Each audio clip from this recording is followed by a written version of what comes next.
जय श्री ओम नमः सिद्धेभ्यः। जय श्री ओम नमः सिद्धेभ्यः। सर्वमंगल मांगल्यं सर्वकल्याणकारकं प्रधानं शर्माणां जैनं जयतु शासनो। जैनं जयतु शासनो। पंच परमेष्टि भगवान की आचार्य श्री गुरुवर कुंद कुंद महाराज की आचार्य श्री गुरुवर विद्या सागर महाराज की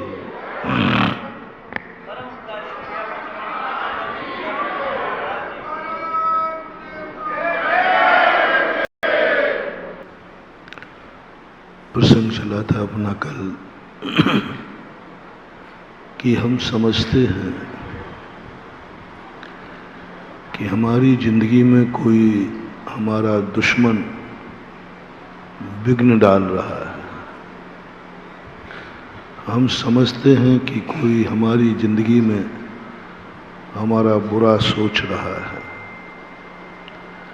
हम समझते हैं कोई पराया आदमी हमारी जिंदगी को बर्बाद करना चाह रहा है। ऐसा होता ही नहीं है, ऐसा हुआ नहीं है, होगा भी नहीं। ये आपकी जो मिथ्या धारणा है कि दुश्मन हमें मिटा देगा, नहीं मिटा सकता। कौवे के कहने से यदि जानवर मरते तो सारे जानवर मर गए होते। कहीं ना कहीं एक ऐसी चूक बनी है जो हम अपनी खुद की जिंदगी को हम खुद ही अभिशाप बन गए। हमारी जिंदगी में अपने ही कोई ना कोई हमें अभिशाप बन गया।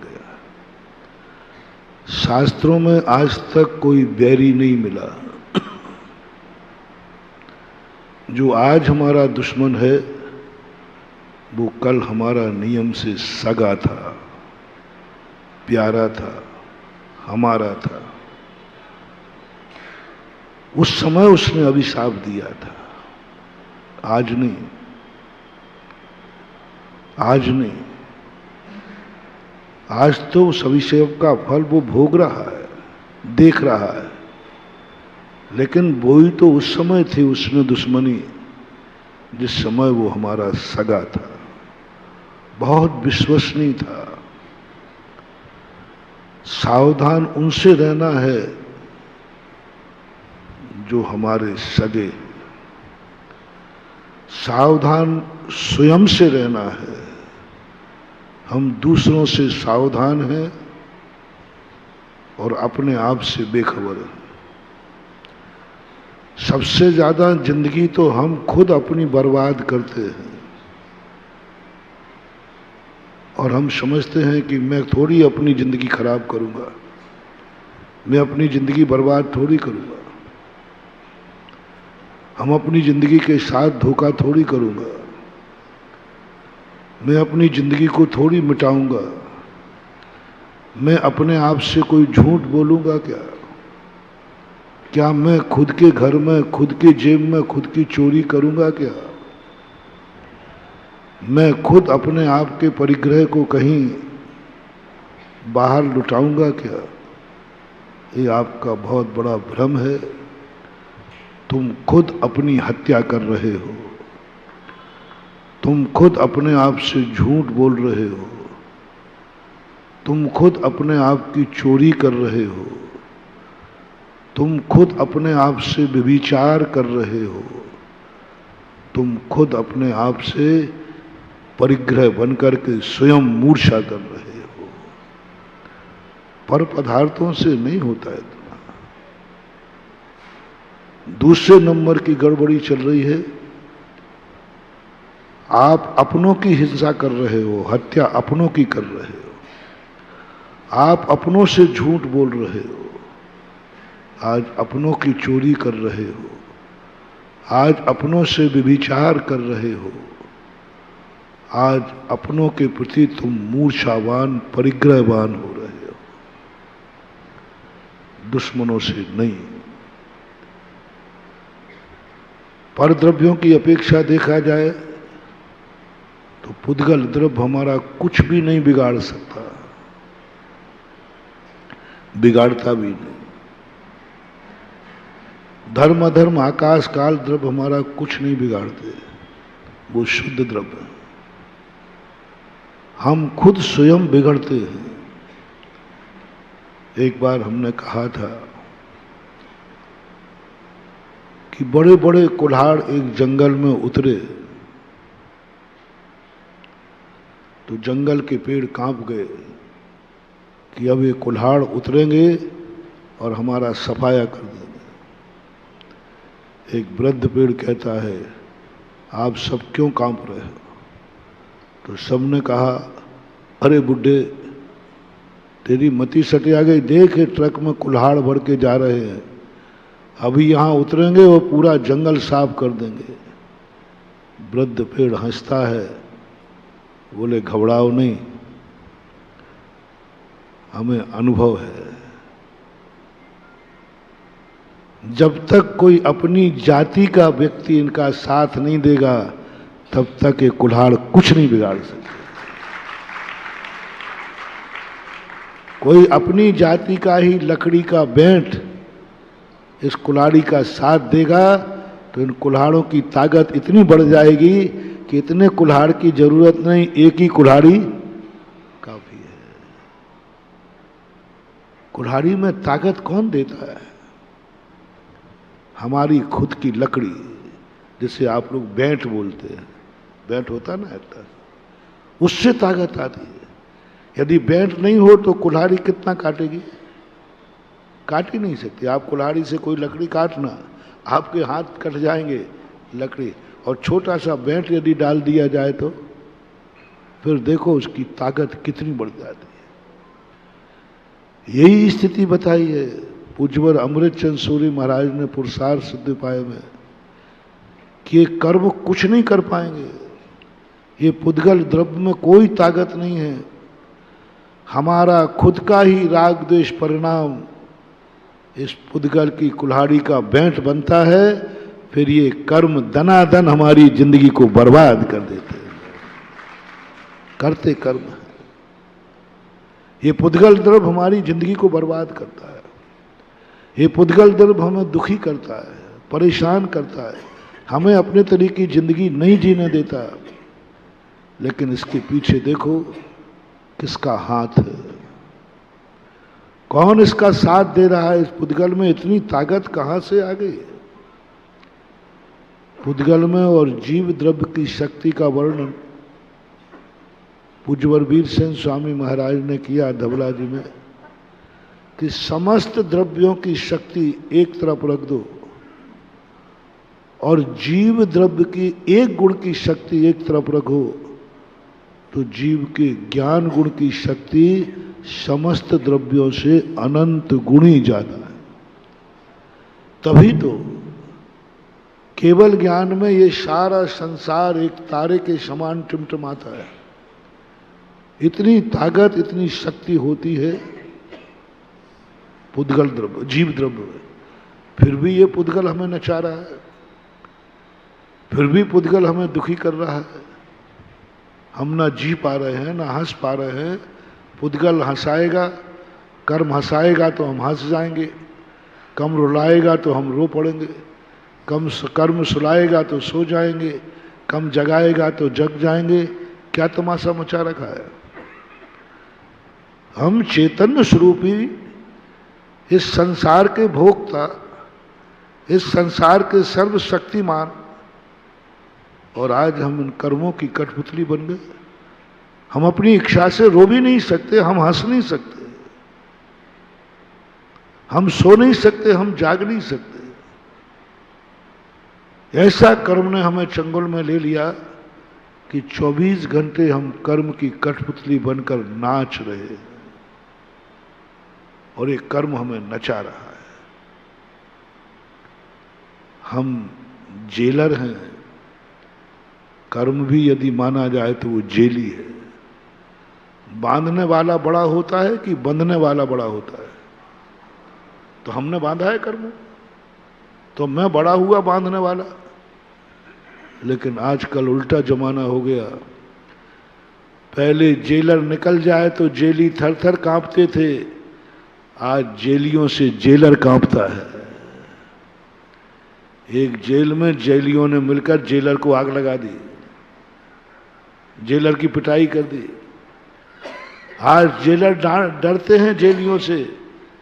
कई जेलर कहते महाराज जी ये कैदियों से हमें सुबह शाम पूछना पड़ता है, भाई कोई बात की तकलीफ तो नहीं है, और यदि इनने मेरी शिकायत कर दी तो मेरी नौकरी चली जाएगी।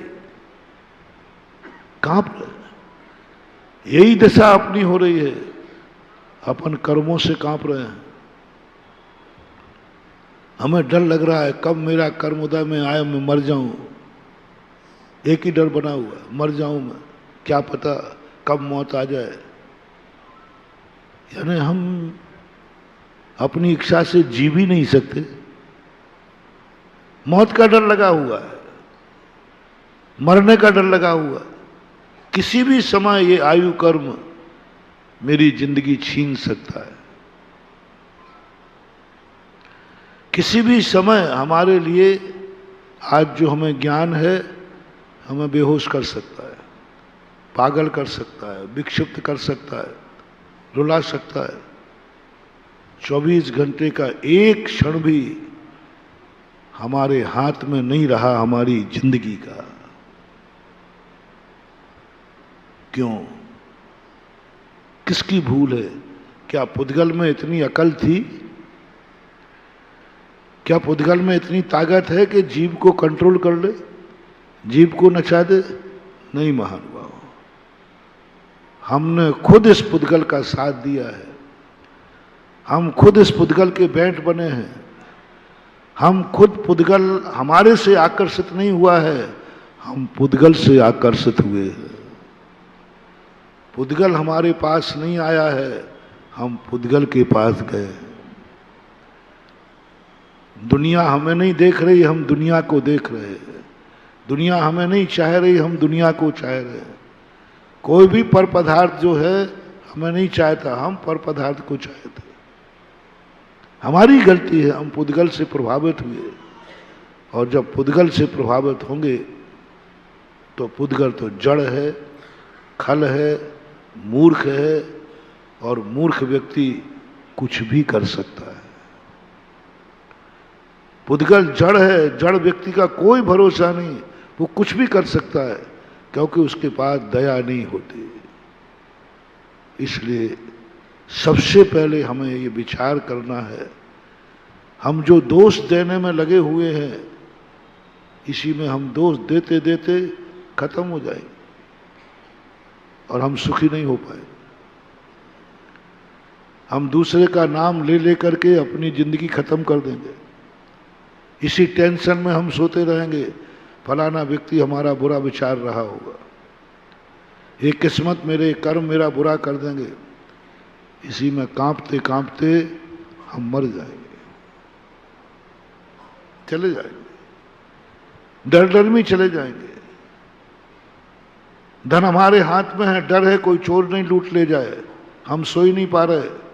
इससे अच्छा तो वो गरीब है जो फुटपाथ पे चद्दर बिछाता है और घर राटे लेके सोता है।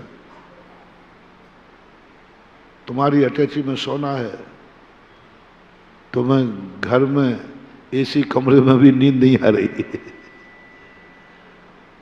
और जिसको नींद आ जाए उससे बड़ा अमीर नहीं, और जिसकी नींद हराम हो जाए उससे बड़ा कोई गरीब नहीं। नींद हराम। और अक्सर कर देखना, बड़े आदमी जिनके पास जितना धन व्यवहार होता है वे सबसे ज्यादा नींद की गोलियां खाते हैं। संसार में सबसे ज्यादा नींद की गोलियां बिकती हैं तो अमेरिका में, सबसे ज्यादा, क्योंकि वो बड़ा आदमी है। सबसे ज्यादा उनके हार्ट अटैक होते तो अमेरिका में, सबसे ज्यादा ब्रेन होम होता है तो अमेरिका में, संसार में कोई भी बड़ी बीमारी शुरू होगी तो अमेरिका से। बड़ा आदमी है ना। तभी तो जब क्लिंटन यहां आया, 5 दिन की यात्रा पे आया था, 7 प्लेन सामान आया था उसके। यात्रा कितने की थी? सामान 7 प्लेन में, खाना पीना सब। भारतीय व्यक्तियों ने बहुत अच्छा किया, उसको किसी शहर में नहीं ले गए, उनको शहर नहीं दिखाया, क्योंकि शहर दिखा देते तो वो 2 दिन में वापस चला जाता, उसी दिन वापस चला जाता। यदि भारत देश के शहर के दर्शन करा दिए जाएं, जैसे कलकत्ता सबसे बड़ा शहर है और सबसे गंदा शहर, बॉम्बे, आगरा को ले लो, और आगरा में वो पुराना शहर का और करा दिया जाए, नाई की मंडी है वो भाग गई। बहुत सोच करके बड़े बड़े माइंडेड लोग लगे, बड़े बड़े दिमागदार लोग लगे कि क्लिंटन विश्व का राष्ट्राध्यक्ष भारत आ रहा है, उसको कहां सबसे पहले दिखाया जाए। शहर नहीं दिखाया, बड़े बड़े होटलों के अंदर उनको ठहराने की बात आई तो उन्होंने अरेंज किया, लेकिन मनोवैज्ञानिकों ने जब निर्णय लिया, बहुत बड़े बड़े आईएएस ऑफिसर बैठे, उन्होंने कहा क्लिंटन आ रहा है, उसका मनोविज्ञान क्या है, वो किस चीज से परेशान है। किसी को भी यदि आपको खुश करना है तो सबसे पहले देखो कि वो किस चीज से परेशान है, उसकी चाहत क्या है, वो किसके लिए तरस रहा है, उसके लिए क्या चीज नहीं है उसके पास, वो देखने का प्रयास करो। जिसके पास जो है, तुम यदि उसे शहर दिखाओगे, तुमसे अच्छे शहर अमेरिका में, उसको तुम संसद और पार्लियामेंट दिखाओगे, राष्ट्रपति भवन दिखाओगे, उससे अच्छा अमेरिका का राष्ट्रपति भवन है, व्हाइट हाउस। ये देख देखें तुम सब गलत कर दोगे।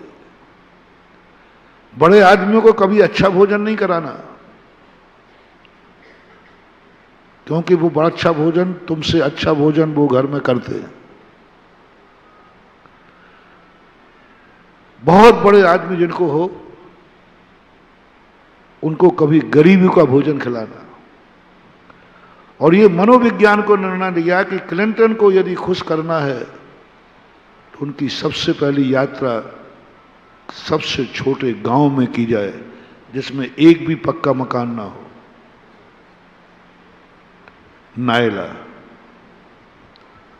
नायला गांव एक छोटा सा गांव था, उस गांव में ले जाने की तैयारी की गई। उस गांव का भोजन गांव वालों से कहा, वो भोजन के लिए तैयारी की गई, और वहां पर पलंग नहीं, सोफा नहीं, उसको बैठने के लिए खाट की तैयारी की गई। सारे लोग स्तब्ध रह गए कि ये कोई तैयारी है विश्व का राष्ट्राध्यक्ष।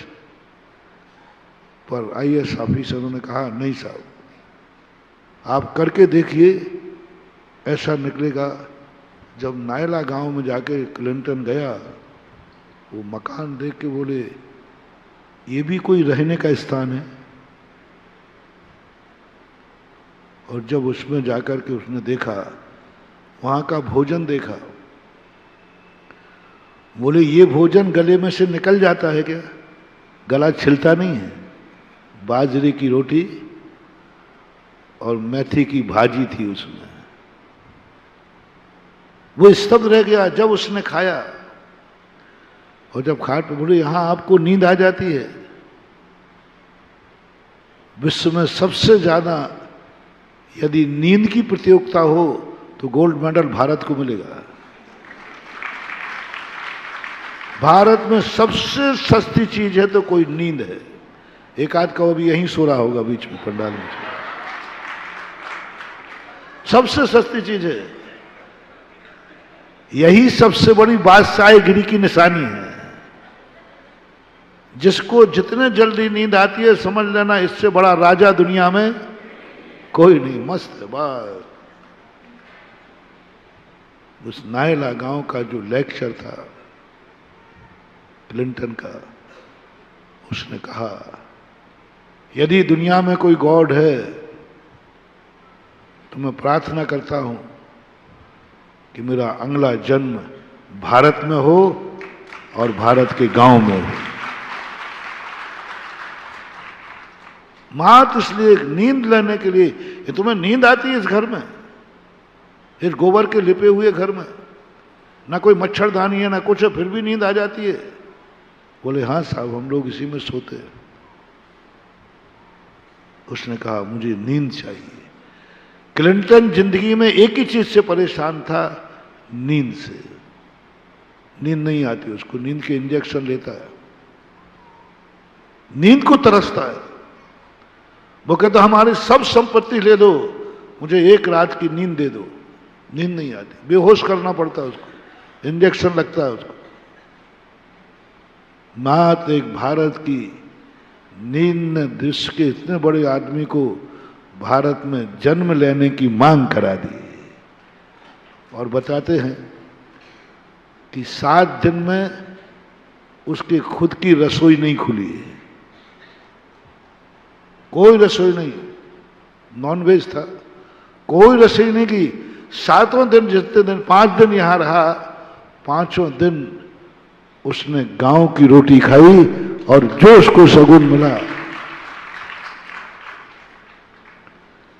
आज जयपुर के अंदर सबसे महंगी होटल कोई है तो चोखी ठानी, एक चोखी ठानी। तो एक बार भैरव सिंह आए, बोले महाराज जी हम चोखी ठानी। हमने चोखी ठानी का अर्थ क्या है?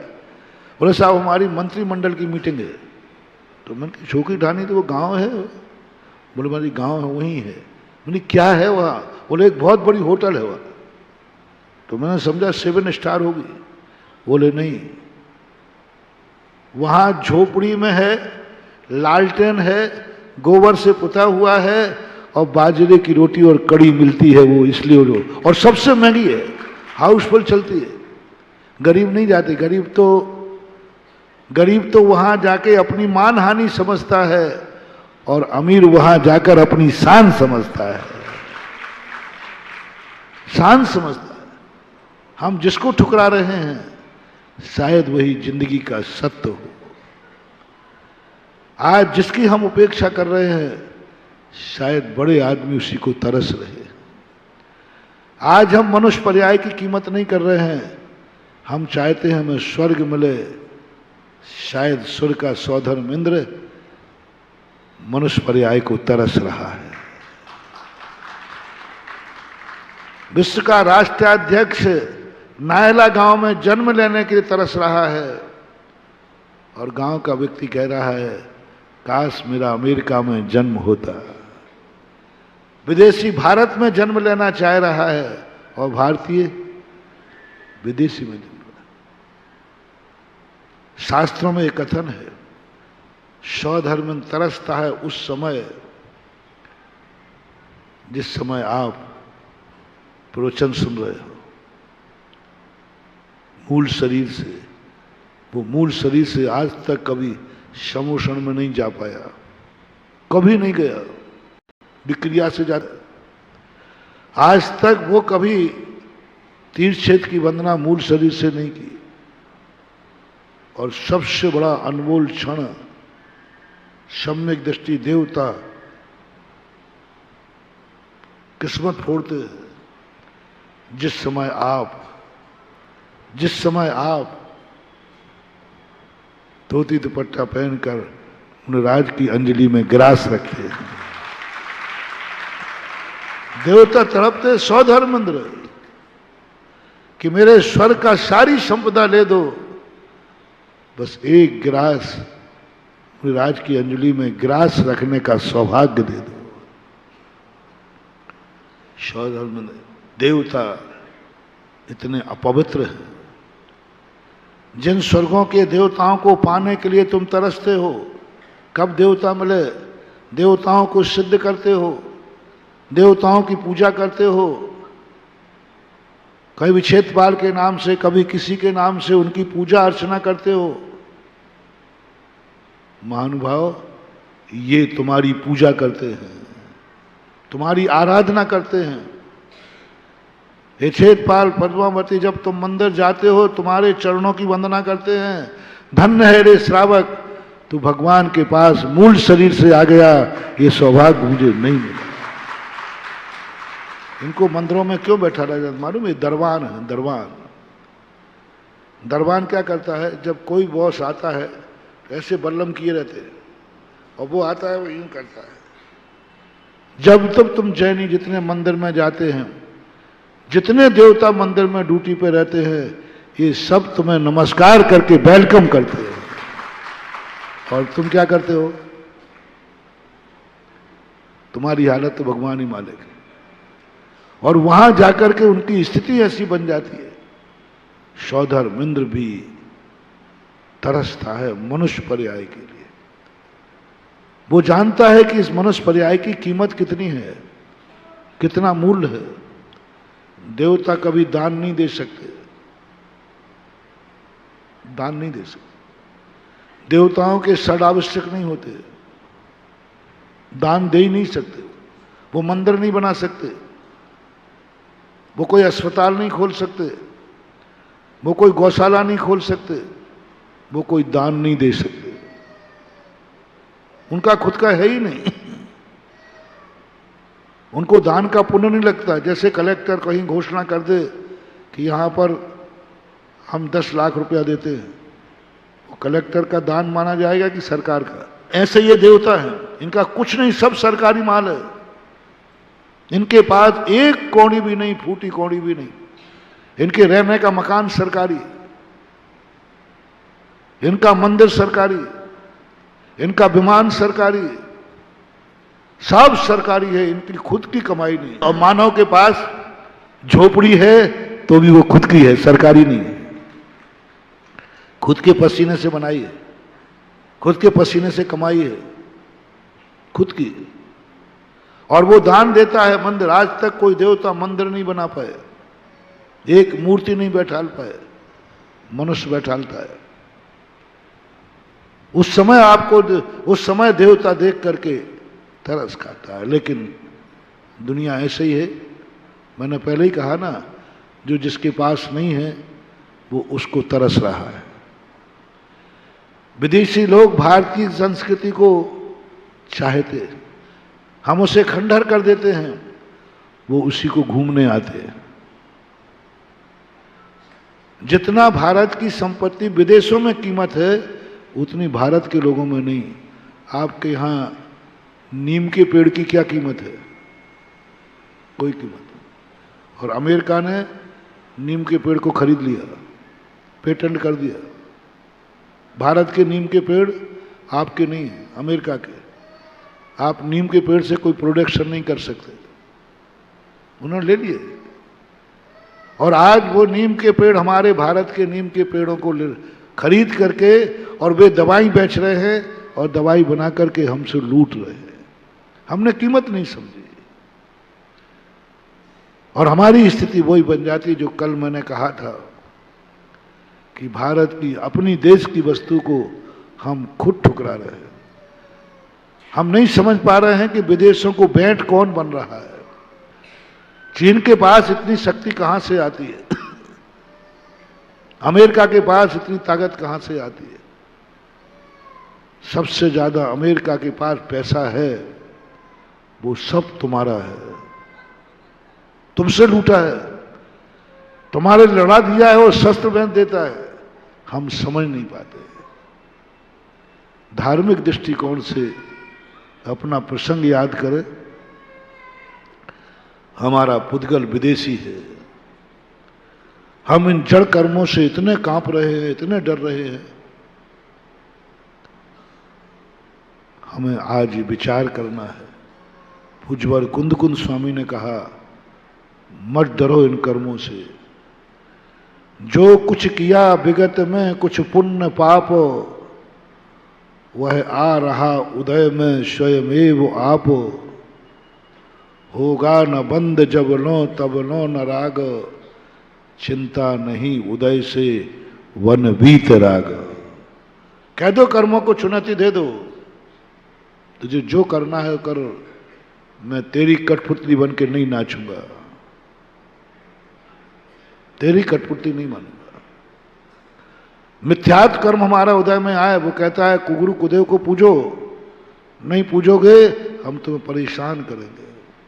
कर्म दुष्ट है, खल है, जैसे गुंडा है, आतंकवादी है, डाकू है, स्मगलर है, ब्लैक मेलर है, वो क्या करता है? तुम्हें धमकी देता है, तुम ऐसा करते हो नहीं तो मैं मार डालूंगा, तुम इतना रुपया देते हो नहीं तो मैं तुम्हारे बच्चे को मार डालूंगा। अपहरण करते हैं, अपहरण करते हैं। ऐसे ये कर्म हमारे लिए इतना डराता है। मिथ्यात कर्म जब उदय में आता है, वो कहता है तू कुगुरु कुदेव कुशास्त्रों को मान। नहीं मानूंगा साहब। तो कहता नहीं मानेगा, तेरे तो बाप मानेंगे। कर्म कहता है तेरे तो बाप मानेंगे। वो ऐसी परेशानियां पैदा करेगा, ऐसी परेशानियां पैदा करेगा, ऐसा बीमार करेगा, और फिर धीरे से किसी से कहलवाएगा, कह दो उससे फलाने चबूतरे को नहीं पूज रहा है इसलिए परेशान हो रहा है, इसलिए पूजना शुरू कर दे, अगरबत्ती लगा दे।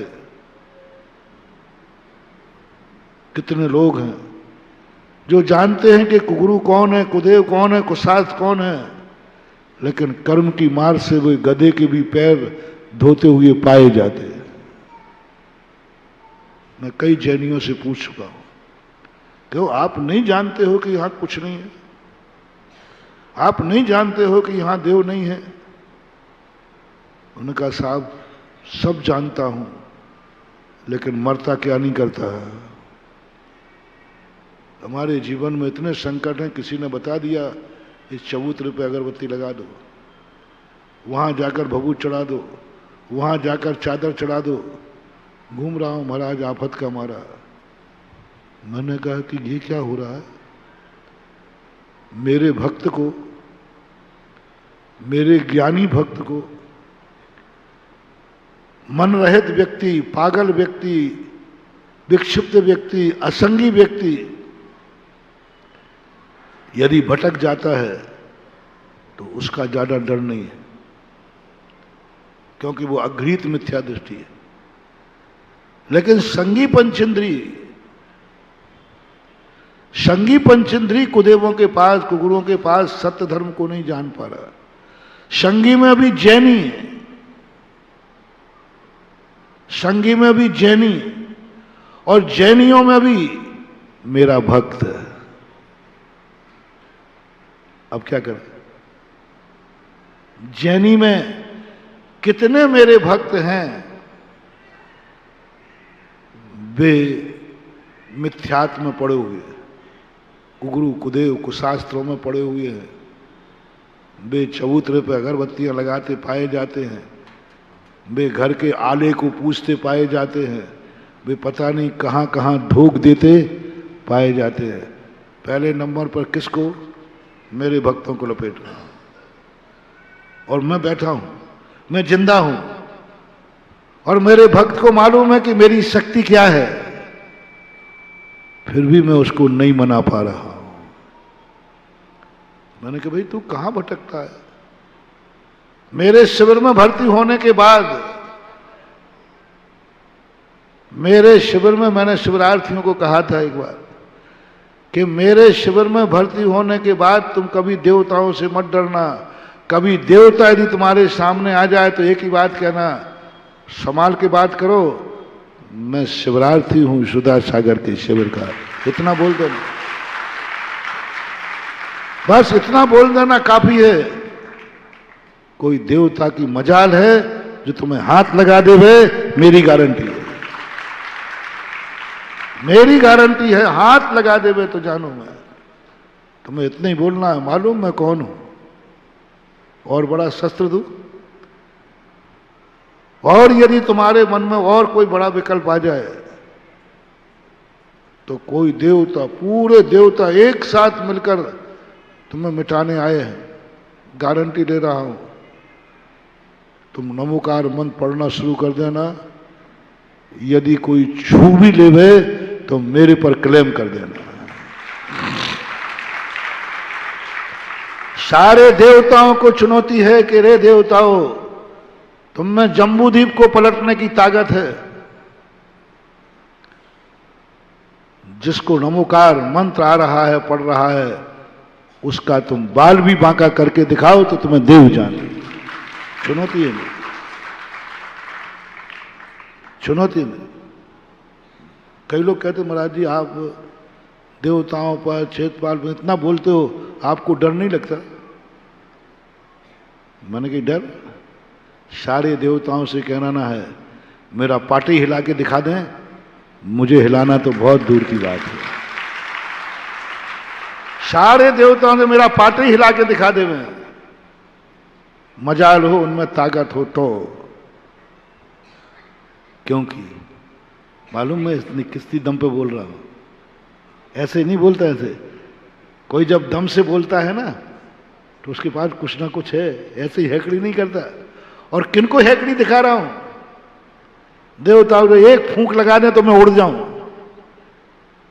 एक फूंक यदि लगा दे देवता अभी हाल कोई आकर के, तो अपने टप्परों पर शायद उड़ जाएंगे फूंक में।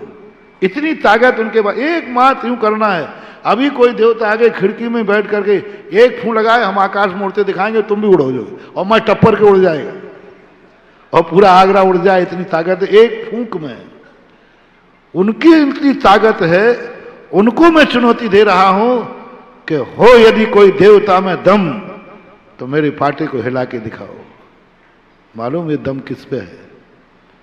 मालूम ये दम किस पे है? मालूम है दम किस पे है? मुझे नमोकार मंत्र याद है। मुझे नमोकार मंत्र याद है। और जाओ देवताओं, मुझे नमोकार मंत्र है। जब तक मैं नमोकार मंत्र पढ़ता रहूंगा, हिम्मत हो तो मुझे हाथ लगा के दिखाओ। मुझे तो क्या, मेरे पाटे को भी हाथ लगा दिखा दो तो तुम्हें देवता जानो। रे सौधर्मेंद्र, रे भूत पलितो, ले भवन व्यंतरवासियों, हे क्षेत्रपाल पद्मियों, है कोई माई का लाल? माई तो वहां होती नहीं, लाल क्या होगा? माई तो वहां। तुम देवताओं से डर रहे हो और तुम्हारे पास नमोकार मंत्र है। बोलो मुझे ये आता है कि आप जैसे हमारे प्यारे भक्तों को भी नमोकार मंत्र आता है। आपको आता है कि नहीं? फिर काहे का डर है? आगम प्रमाण है, हमें नमोकार मंत्र आता है। अब डरने की जरूरत नहीं। भूत पलितों से, देवताओं से डरने की जरूरत नहीं, भी नहीं छूट सकते। कितना भी तुम्हारे पास आ जाए, बस तुम नमो ह्यंताणम नमो सिद्धाणम, देवताओं को काबू करने का आगम में, शास्त्र में बहुत बड़ा उदाहरण है। ऊपर से, अंदर से नहीं, ऊपर से, डर से, भय से, कैसे भी नमोकार मंत्र बोलना है आपको।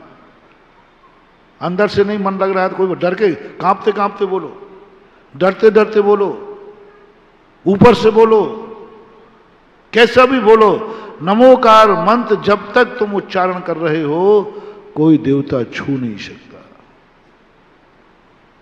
जन्म जन्म का जैनी शुभम चक्रवर्ती, बड़ी विचित्र कथा है मानव। ऐसी श्रद्धा जागती है इस कथा को पढ़ने के बाद। इस कथा को पढ़ने के बाद ही हमने देवताओं को चुनौती देना शुरू कर दिया, पावर आ गया। शुभम चक्रवर्ती था, उसका एक बहुत, मैंने कहा ना, अपना ही व्यक्ति कभी दुश्मन बनता है, दुश्मन कभी दुश्मन होता ही, अपने ही जब दुश्मन बन जाते। जिनको हम सगा मानते हैं वे ही हमें दगा देते हैं। इसलिए मरने के बाद भी दाग भी उन्हीं से दिलवाया जाता है जो सगे हैं, क्योंकि दगा और दाग वो ही देंगे जो हमारे सगे हैं। इनसे सावधान रहो, इनको दुश्मन मत बनने देना। जिनको तुम चाहते हो इनसे सावधान रहना है। और तुम अपनी जिंदगी से सावधान रहना। शुभम चक्रवर्ती जन्म जन्म का जैनी था। जन्म से ही जितने 63 लाख का पुरुष होते हैं ये पूर्व जन्म में और वर्तमान जन्म में जैनी ही होते हैं। चक्रवर्ती, अर्ध चक्रवर्ती जितने भी होते, नारायण, पृथ्वीनारायण, बलभद्र, ये सब जैनी होते, नियम है इनका। जन्म से नमोकार मंत्र था। एक बार एक देवता इसका रसोइया था, एक दिन बहुत अच्छा रसोइया था, एक दिन उससे भूल हो गई, इसने उसको लात मार दी। इतने जोर से चक्रवर्ती ने लात मारी कि वो मर गया। मर करके वो देव हुआ और उसने अवध ज्ञान से जाना और चक्रवर्ती से बदला लेने की ठान ली। और चक्रवर्ती का रसोइया था तो वो जानता था कि इनको कौन सी चीज पसंद है, और वो चीज चक्रवर्ती के सामने रख दी जाए तो चक्रवर्ती पागल हो जाता है खाने के लिए। रसना इंद्र की चटुकारता उसे पता थी। उसने ऐसे फल ला करके दिखाए और खिलाए। बोले ये फल कहाँ मिलते हैं? बोले राजा साहब एक समुद्र के बीच में बगीचा है, वहां मिलते हैं। तो चलो मैं चलूंगा। नहीं साहब आप नहीं जा सकते। क्यों? बोले वहां आप जाना ही चाहें तो अकेले जाओगे, चक्र रत्न आपका नहीं जाएगा, देवता आपके नहीं जाएंगे, परिवार के लोग नहीं, वहां तो आप अकेले चलो। रसना इंद्री का लोल पी चला गया। बोले चलो चलता हूं। गया, बीच समुद्र में जाकर के वो देवता कहता है राजन मैं रसोइया हूं आपका, आपने लात मारी, मैं व्यंतर बना हूं, आज तुम्हारे प्राण लेके रहूंगा। अब आप किसी को नहीं बुला सकते हो क्योंकि सबको आदेश दे के आए हो, कोई भी मेरे पास नहीं आए। इतनी दूर ले गया कि जहां उनकी आवाज भी नहीं जा सके। चक्रवर्ती ने कहा ये तो देवता है, मार डालेगा। उसने नमोकार मंत्र पढ़ना शुरू कर दिया। नमो रिहंताणम, नमो सिद्धाणम, नमो आयर्याणम, नमो वज्रायणम।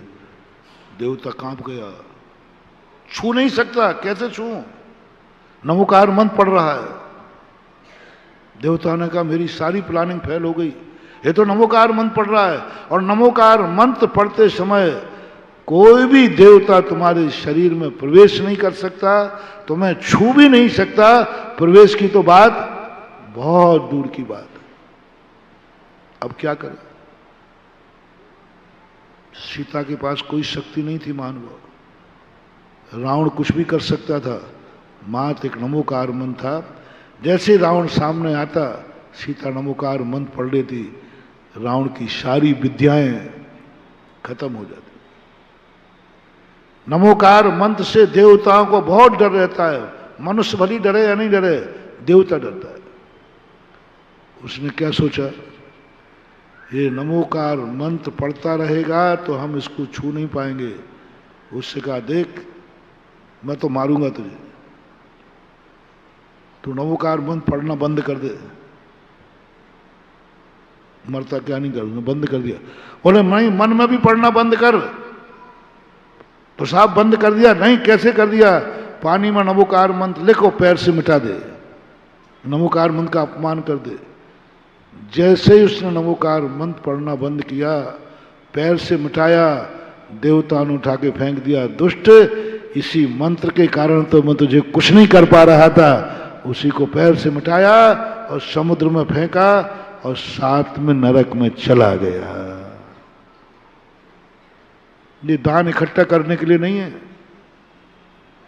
दान इकट्ठा करने के लिए नहीं है। बहुत बड़ी भूल है तुम्हारी। ये इकट्ठा करने की है कि मैं मंदिर में आया हूं तो मेरे माध्यम से मंदिर गंदा होगा, झाड़ू लगेगी। मैं मंदिर में आया हूं, मैंने चिटाई का उपयोग किया है, चिटाई का किराया कितना है? मैं मंदिर में आया हूं, थाली में पूजन किए, चांदी की थाली जो भी थाली, और थाली का किराया कितना है? मैं मंदिर में आया हूं, पंखा चला है, मैं जितनी देर बैठा हूं तो पंखे का किराया कितना है? मैं मंदिर में आया हूं, लाइट जली है, कितनी लाइट जली? मैं 1 घंटे मंदिर में रहा पूजा में, 1 घंटे में कितना यूनिट जला है? जोड़ते जाओ। मैंने मंदिर की टेबल पूजा की है, टेबल पर रह करके इस टेबल का किराया कितना है, यदि किराए से लाओगे तो 1 घंटे के लिए प्रतिदिन।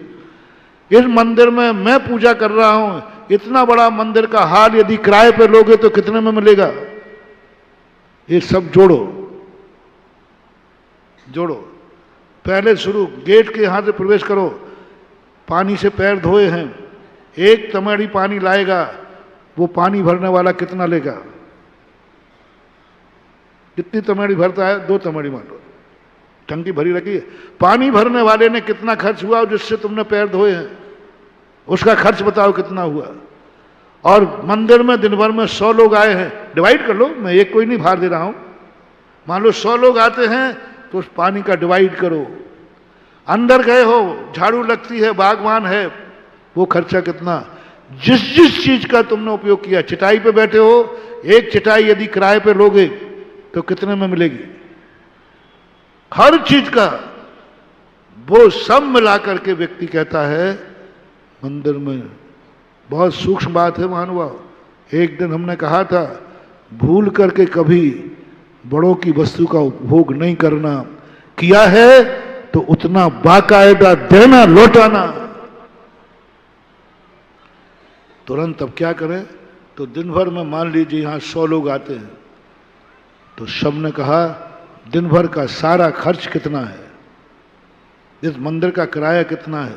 यदि इतने ही मंदिर किराए पे लूं, अभी किराए पे ले लेते ना शहरों में 10 लाख पर में, कि भाई 10 दिन में ये हाल हम किराए पे लेते हैं, तो उसका कितना किराया लगता है, वो सब जोड़ करके नियम बन गया, ठीक है कम से कम सभी लोगों को 10-10 रुपया तो डालना ही है, 5 रुपया तो डालना ही है, 2 रुपया तो डालना ही है, 50 पैसा तो बिना गुल्लक में डाले बिना मंदिर से लौट मत आना, क्योंकि मंदिर का किराया चढ़ जाएगा तो ब्याज पे ब्याज लगेगा, क्योंकि मंदिर की वस्तु का तुमने उपयोग किया है।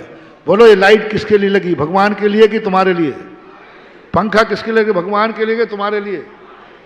ये सारी जो मंदिर का हॉल बनाया गया वो किसके लिए? भगवान का बेदी पे तो बेचारा छोटे से पे बैठता है, बड़ा मंदिर बनाया किसके लिए? भगवान के लिए, तुम्हारे लिए। बाहर पानी रखा है किसके लिए? सब व्यवस्थाएं तुम्हारी है।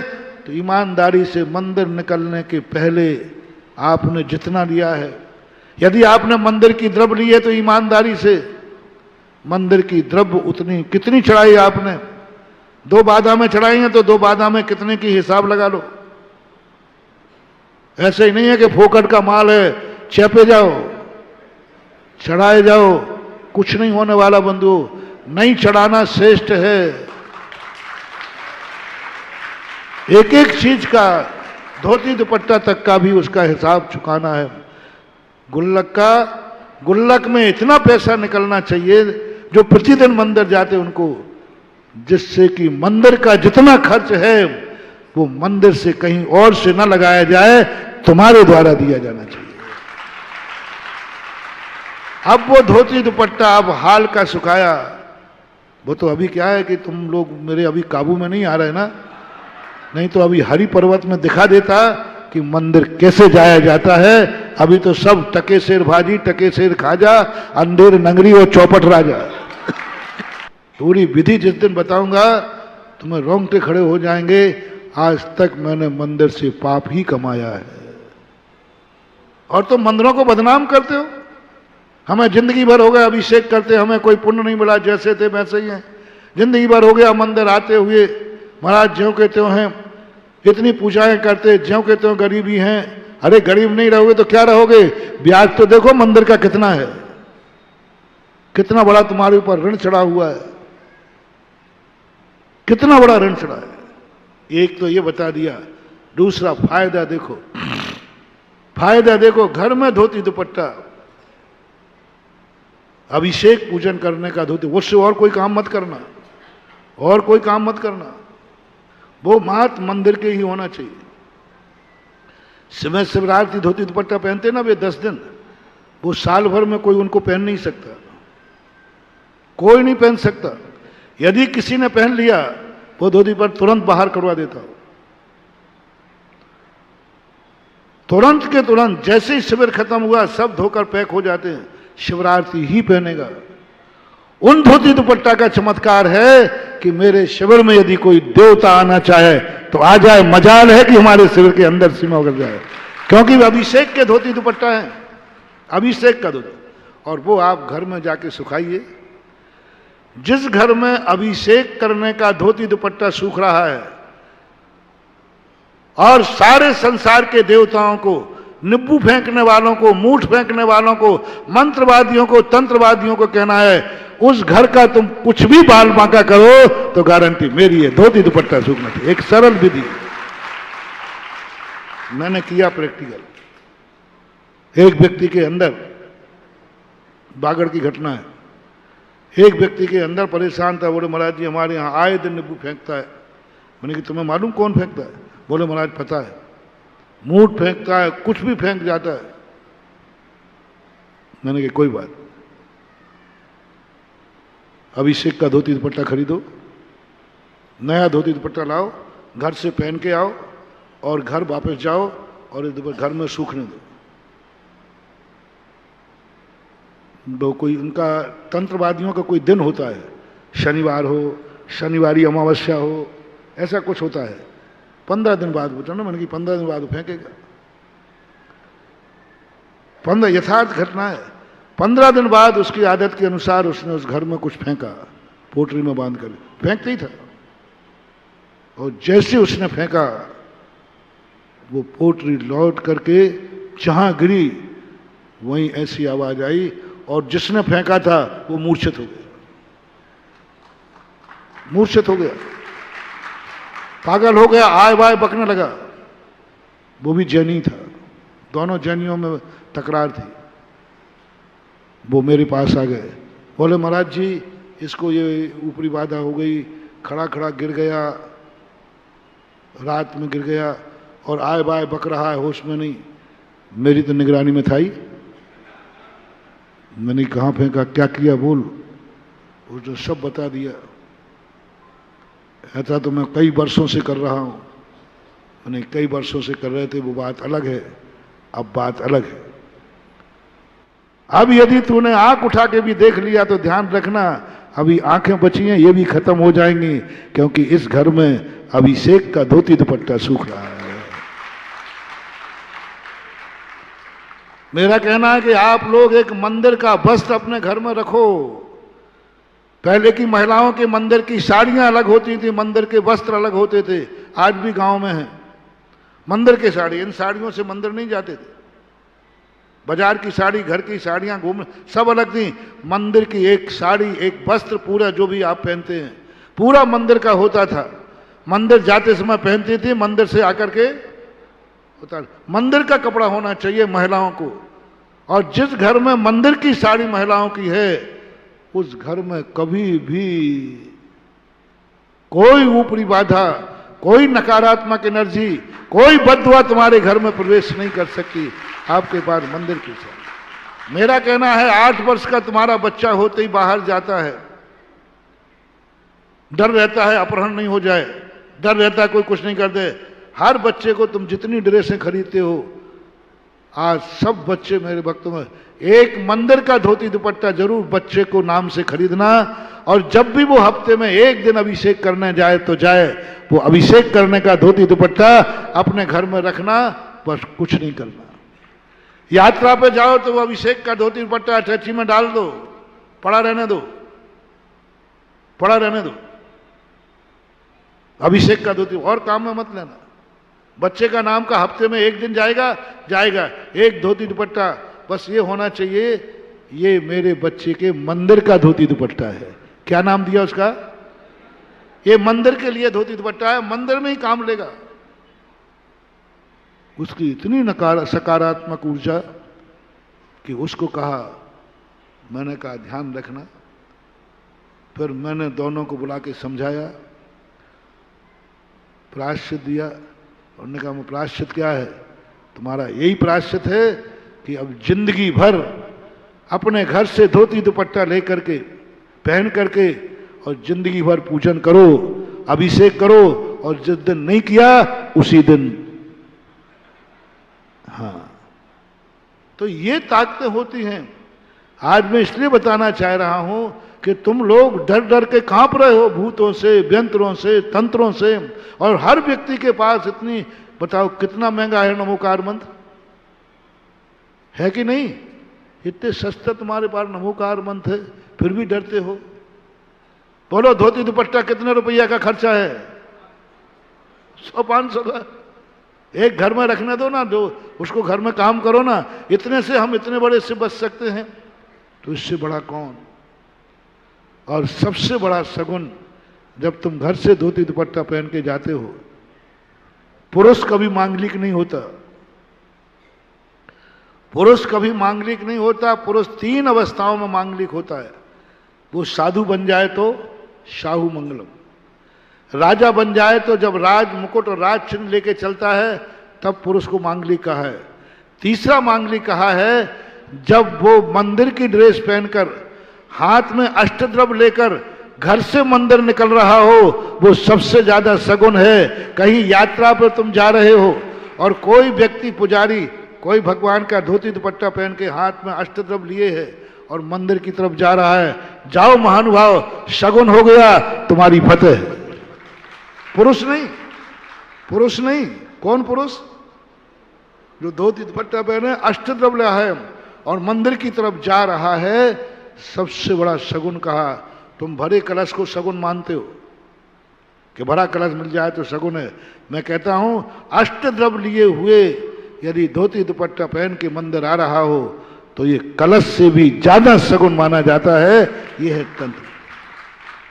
तो इस प्रकार की स्थिति, हम भय के कारण से हम कभी देवताओं को आरोप लगाते हैं, कभी ऊपरी बाधा का आरोप लगाते हैं, और कल जो मैंने कहा था, कभी आप भगवान को लगाते हैं, भगवान नाराज नहीं है। कल कहा था ना कि भगवान की कृपा दृष्टि, और कई बार